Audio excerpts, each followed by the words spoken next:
Tapos okay, ito pala yung kakao na biniak namin kahapon. Ayan, God bless po kasi binigyan na naman tayo ng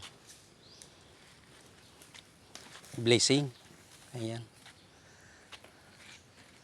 Blessing na kakao. Ito, pag natuyo ito, siguro nasa 8 kilos. Ito, 8 kilos. Sa isang buwan, 2 beses kami mag-harvest. Ay hindi, tatlo pala. Kasi lingguhan dapat yung namin, kaya lang depende naman kasi sa sa bunga. Ayan. Saka kailangan din talaga inahalukay. Ayan, imikos-mikos para sa ganon is madali siyang matuyo. Madaling matuyo, madali na rin ibenta. Magkakapira na pag natuyo na ito.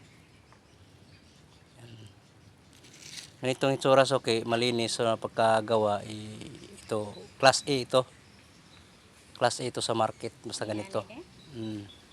Pag malinis. Pero pag naabutan ng ulan, lagom pa sa imuhang bugan, sigurado yan, class B na yan. Ayan. Okay, ganito na yung video. Thank you for watching. Bye bye.